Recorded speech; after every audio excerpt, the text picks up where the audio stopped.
Good evening and welcome to Chasing the Facts, and our guest this evening is Mr. Jeff Hardy, who is, I'm going to say you're the chairman, is that correct? Yes, that is correct. Chairman of the Chelmsford Parade Committee. So we've asked Jeff to come in and give us a little update on what's going on with this year's parade and give us a little history of the Chelmsford Parade in general, and generally wave the flag, as it were, and wave the banner or whatever, and urge people to get out there. Well, it is Flag Day, so. Today is Flag Day, July 14th. I even remembered to put the flag out, which June, right? July 14th is Bastille Day. Has nothing to do with this country. June 14th is Flag Day. I've got my history mixed up here, but that's okay.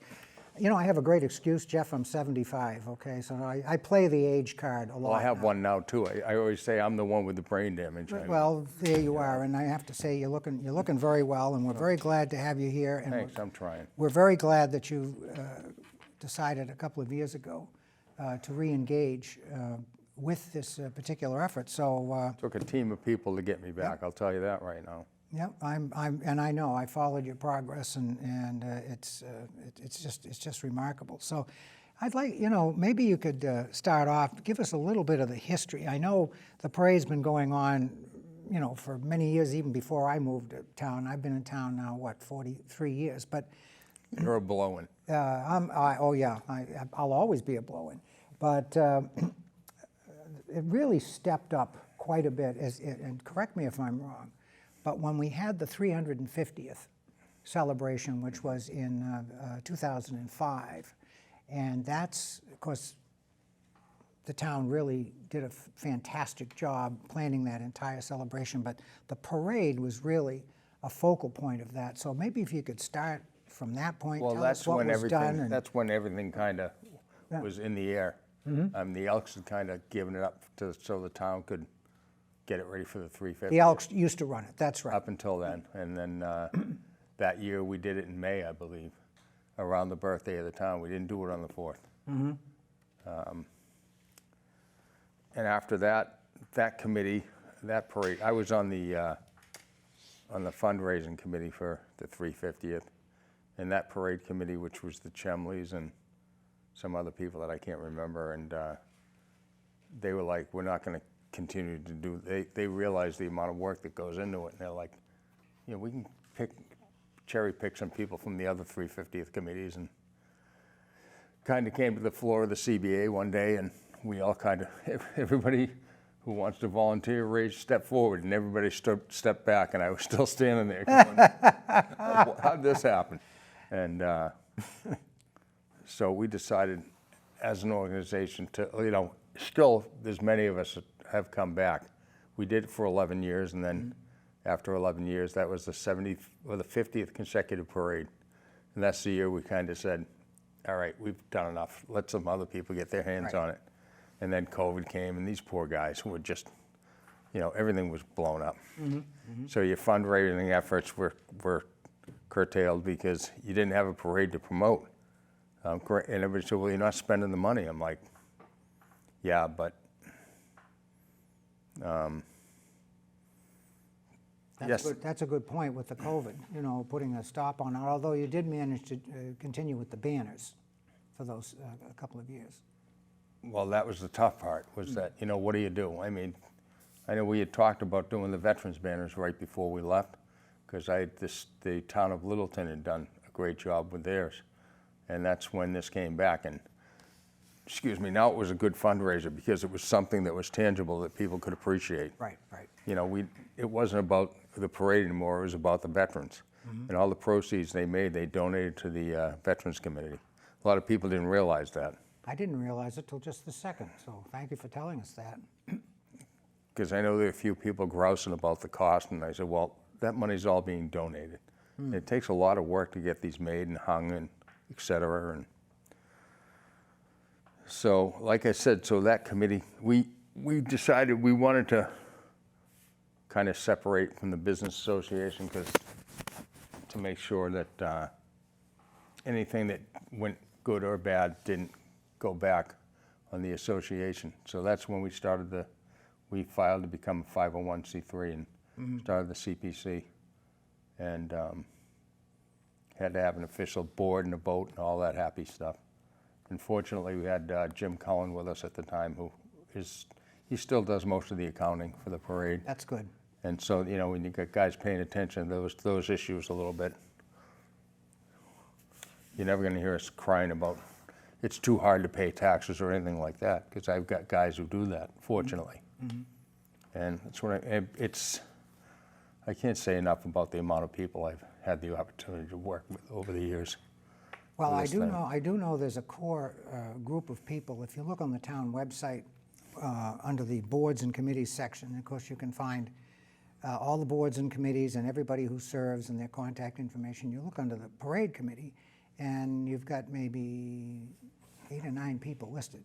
But I know that there's a lot more than that show up at your meetings and participate and help, and maybe you want to talk a little about that. And I don't know how you got my wife involved, but somehow Well, she it's not bad. You get a free dinner out of it and maybe a well, glass there of you wine. go. There you go. She got drafted somehow, and it turns out she really enjoys the work and the people and so forth. So Well, we love having her. Sam, as you know, our families go way back to the kids playing softball together. yes, that's correct. And so I was really excited to hear that she wanted to join us. We need doers, not Right. watchers. And I mean, I knew Candy was a doer. And so when she offered to help us out, we jumped all over it. She made the mistake of saying, well, maybe. As soon as you say, well, maybe, you're in. That's how it goes. With her, that means yes. Yeah, that's great. So you guys meet on a weekly basis, We meet monthly until this month, and then Yep. it's every other week. every other week. Yeah, this is our last parade committee meeting tonight, and then the next meeting we'll be doing the lineup, taking who we know is coming and try to get the lineup done so we can put together the spreadsheet for telemedia. So when we do the broadcast, they'll have an idea of who's coming and when. So it's one thing that Lynn and I will continue to do. We'll still do the broadcast. We enjoy that. So give us a little bit of an indication of the types of things that you have to do from a planning standpoint and the units that participate. I mean, people, and I'm not disparaging anybody because, of course, it's like anything else. If you don't know or you've never done something, you really don't appreciate what goes on behind the scenes. But people show up and they watch the parade and they say, gee, that's a great thing, and they go home. But really, it's a whole year process, isn't it? Yeah, well, we'll take, when July 5th comes, we have to be reappointed. I mean, it is appointed committee, it's a town And manager. the appointment is good for 1 year. Yes, July 5th, I'm officially out unless they make me come back, so. Right. Which I'm planning to as long as I can keep my crew intact. Good, good. But I forgot how much work it was being away for a couple of years. So then, like with the bands, you got to have somebody reaching out to them, and because the problem is this year is most of them haven't had a chance to rehearse because of COVID, and then every parade's trying to grab who they can. Right. So So you have to get started early with things like the bands, people coming from out of town and so forth. we'll take July and August off, and then probably regroup in September and kind of debrief everything, and who do we want to get back, and who kind of assess how the bands cost money, and we kind of assess, is it worth the money we're spending for each act? So that's kind of September's process. So I assume with a band, you have to at least pay their travel expenses and lodging and so forth. Do they charge a fee on top of that? Oh, absolutely. Yeah, okay. We had bands from Canada come down, and so some we had to put them up at the gym at the high school so they'd have somewhere to shower in the morning. Yep. But the problem is with the Canadian bands, they need 3 parades to make it worth their while. I mean, to bus these kids and all the instruments and house them and all that stuff. So, So we would have been one of 3 boy, that's quite a schedule. Didn't realize that. so I guess, I mean, I heard we had 3 and then I heard something else that we didn't. So I'll find out for sure tonight. But, I mean, right now we get the high school band, which obviously and the community band. And then we're talking to the North Shore Pipe Band, which is, they're a really good group of people, so that's one thing. But it was Brian Reedy's who really had to make the phone calls and call them back, be persistent, because people don't call you back, so. Yeah, that seems to be the thing these days, that kind of reciprocity. If somebody asks you a question, you give them an answer, you can make a call back. That seems to be old hat protocol. People do what they feel like doing at any given point in time, it seems. So. Well, you have to have somebody who's willing to take the time to be persistent. Right. I mean, just like with the fundraising. As far as sponsorships and stuff go, people want to help us out, but sometimes it takes 3, 4 phone calls. And I hate being the guy who always walking out with my hat in my hand, Yeah, that's tough. So. Having to ask for money. So we have, we have some bands coming from out of town, but we also have the traditional units in the parade. And just to depart for a second, what really impressed me last year, because the thought was no parade because of COVID. And then, correct me if I'm wrong, but within about 6 to 7 weeks before July 4th, all of a sudden the word went out that, hey, we're going to try to throw a parade together. And I thought, all right, well, of course, I put my classic car on the parade along with a lot of other folks. Joe Gurman puts the Raven and that kind of thing. Joe's he's put together about 17, 18 cars Right. for us this year. Yeah, no, he's done a real good job. I've talked to him. Yeah, I can't say enough about what that committee did last year. I mean, they had a fantastic parade. I was absolutely blown away. I showed up at the McCarthy thinking, well, we'll have 2 or 3 classic cars and maybe the high school band or whatever. And they just kept coming in. It'd be And more I like, said, you'd think "What it's in-" more like the Veterans Day parade, which is Yeah, takes exactly. 15 exactly. minutes.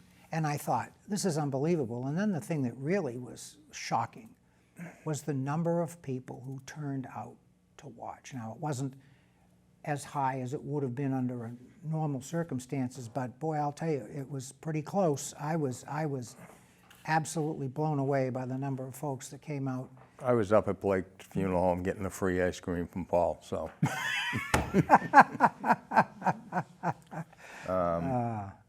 No, absolutely. What they did was nothing short of miraculous. And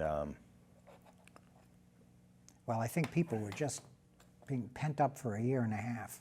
They said, well, I found out sitting at Mount Pleasant, one of the members there plays the bass drum for the Concord Minutemen. He came over to me. He goes, "Jeff, are you having a parade?" I said, "No." He goes, "That's not what we're here." And I said, "I don't know. I'm not on the committee." And that's how I found out, was just through wow, word of mouth. Word of mouth.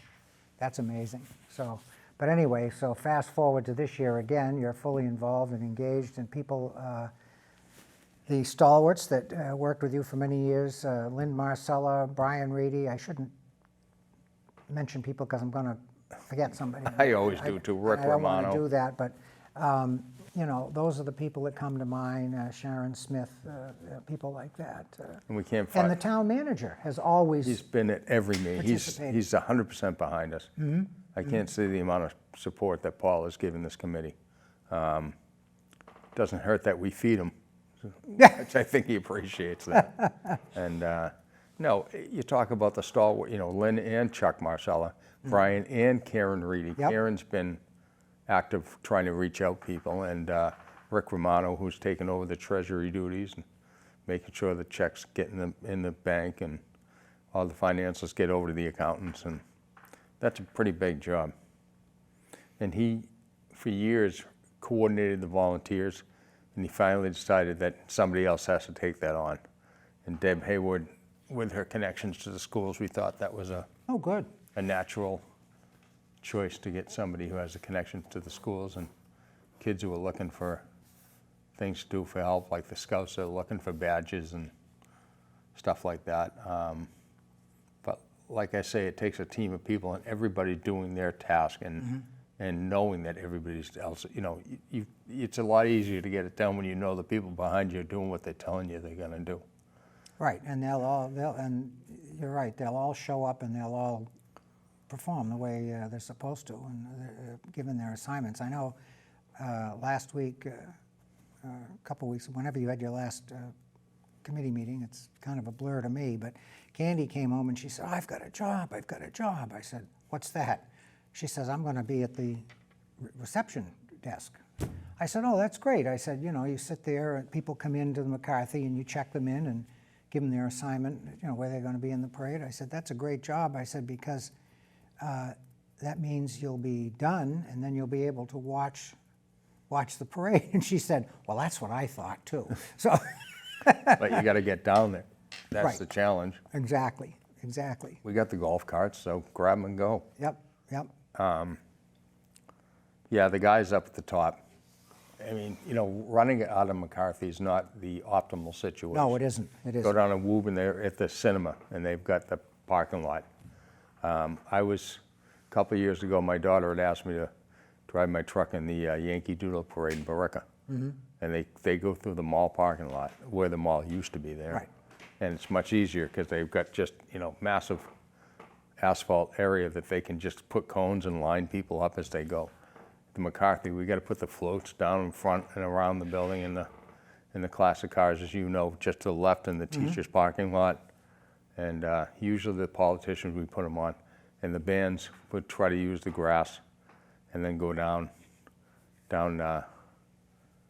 they call that North Road by the police station. Right. And we put some of the bands and the other marching groups down in that pit. And as soon as they close the school off, we'll start to close the road, we'll start to utilize that section of North Road between the school and the Rotary. And we'll put a lot of the fire trucks up there, depending on how many we got to deal with. Yeah, I've always, and really not thought too much about it except when I get there, but watching the way you guys stage the various units for the parade, you're right, that is not the optimal situation. You know, it would be much better if you had just a nice linear thing, but you don't. So, but it always comes off, and everybody gets a number. And you know, I remember one year you were directing the traffic there, and we all got started. And the thing that's amazing, the parade is supposed to step off at 10, and I can't remember a year when it didn't step off at 10. Oh. It's usually done by noontime. Yeah, the goal is to get the last unit across the reviewing stand before noon. So, do we have any idea now at this point how many units are signed up?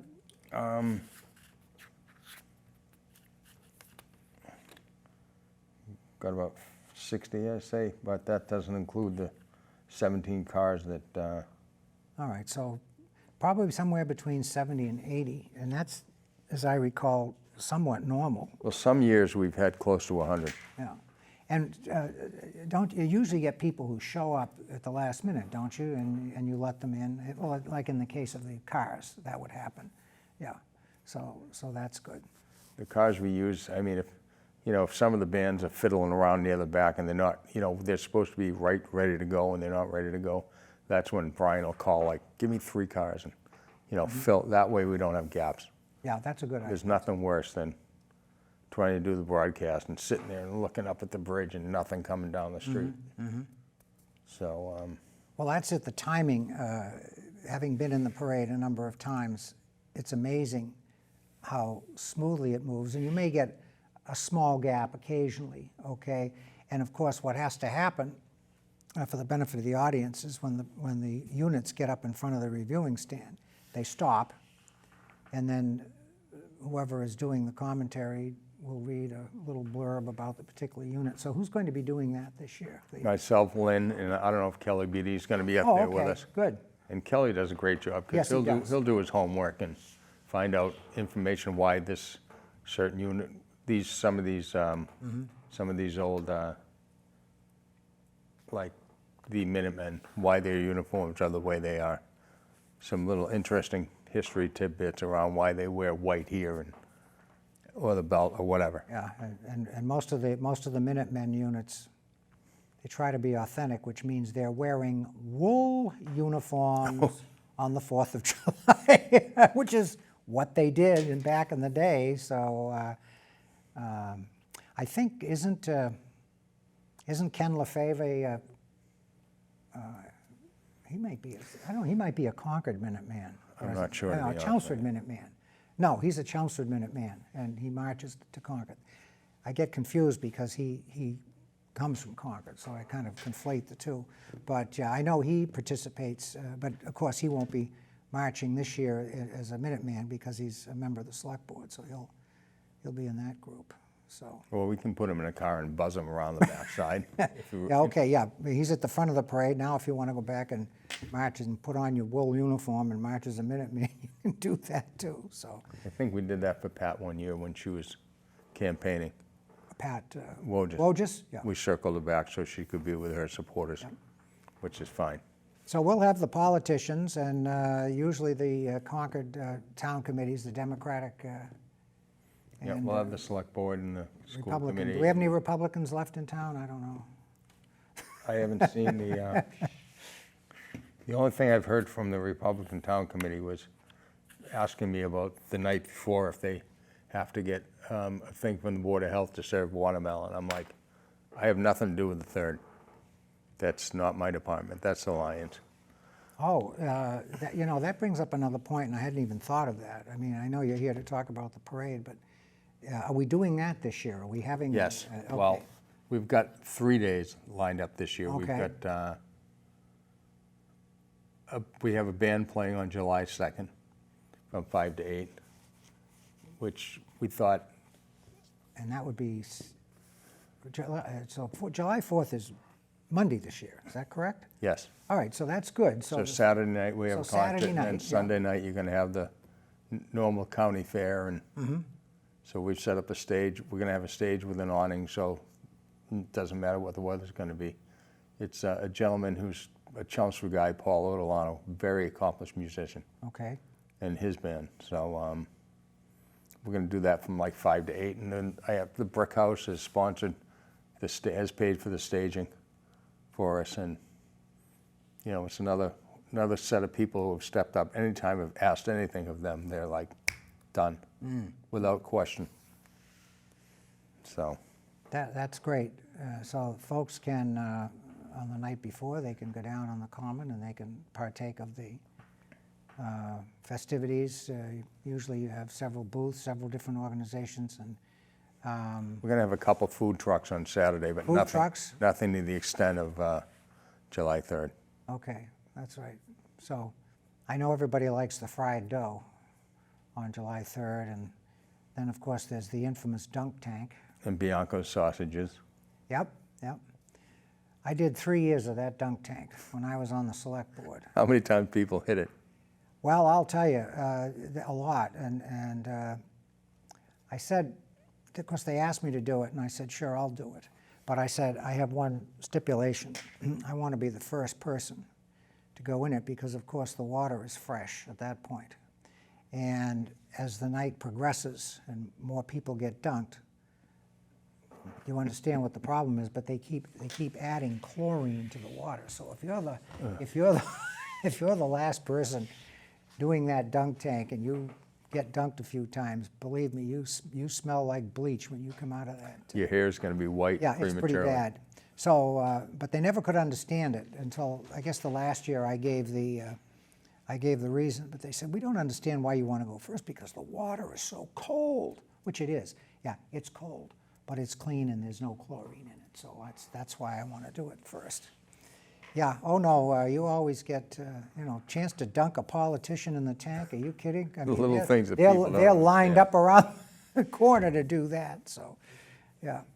That was a tradition. Now, you always tried to get a selectman to do the dunk tank, and I did it for 3 years, so, I don't know. I don't know if they still do that and if the select, I don't know. Just do that. We used to always have a tent selling the raffle tickets. We Yeah. decided the amount of time and effort that went into that raffle was not worth the return. I can remember helping you guys stuffing Oh, the old envelopes and- envelope stuffing Yeah, parties. yeah, yeah. Those were some good times. So that really that was not worthwhile in terms of a return. No, people weren't buying the tickets like you did when the Elks were doing it. Really? Yeah. Every year we saw the revenue go down. And like I said, that's one of the things we kind of look at from years and see, okay, what makes sense to keep doing. I mean, Right. the time and the postage and all that stuff, it was a net loss. So, but it was, people always enjoyed coming down and helping us. That was a lot Oh, of yeah, laughs. no, that was a blast. Yeah, that was a blast. The long tables lined up and And the pizza boxes. at pizza the end, boxes, and- yeah, people stuffing envelopes, and it's just it's a good community spirit type thing when you get involved. See, then you had to have the postal trays and have the exact, the count had to be exact. Mm-hmm. And then certain ones had to go up to North Chelmsford.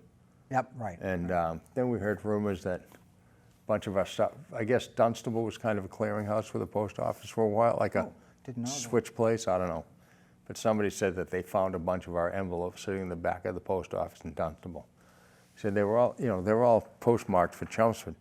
Why did they even get to Dunstable? Yeah. I said, well, it's like anybody that tries to do a mail advertising, and you get the same piece of mail 4 times. Exactly. And a few years ago, there was some realtor who was trying to do something, and I got 4 cards, and I called her and I said, look, just so you know, you spent all this money, and I wanted you to be aware that it wasn't reaching to where you wanted it to go, which, Well, I think that probably was a very wise decision to abandon that activity, based on your experience and the loss, really. It didn't contribute to the revenue. In fact, you lost money on that. So we start the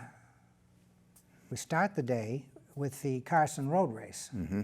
Okay, and that's, I guess, when they close off, they seal off the roads, and then they have the race. And then right after the race, that is when the parade kicks off from the McCarthy parking lot.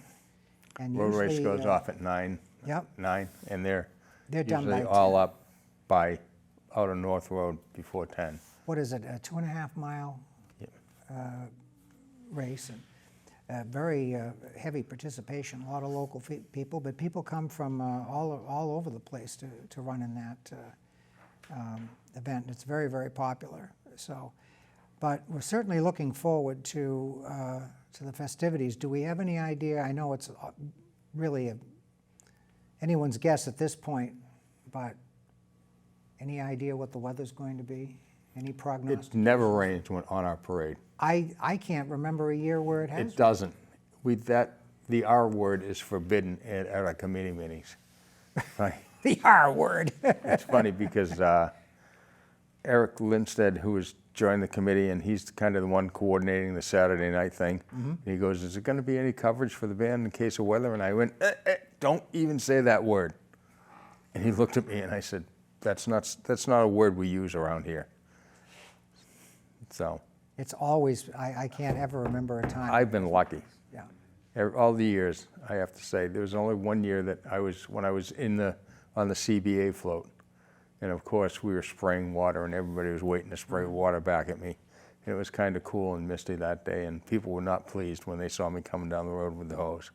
So it wasn't that 90-degree thank you.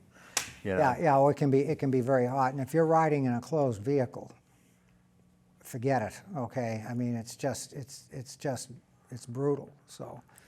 Well, that's one thing that Joe brought up with the cars, that some of them will overheat, and we're aware of that. And we said, look, tell us which ones you want to go out first. Yeah. And that's how, it's those little things we got to keep I have a an little eye on. trick, and I can call Joe. I'm sure he knows this because he's a good mechanic.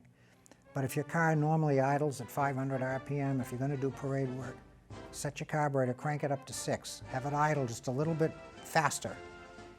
It moves the fuel through the carburetor faster, and you have less chance of vapor lock. That's what causes the cars to go out, and the overheating. It'll run the fan a little faster. I guess Joe's bringing a dragster, and they're going to put it on a Oh, great. on a trailer. Great. So, Well, Jeff, we're out of time. Time goes fast when it's only half an hour. We're very glad that you well, that was easy. were able to come and give us some insight on the parade, and we're looking forward to the 4th on a Monday, 3-day weekend, even better.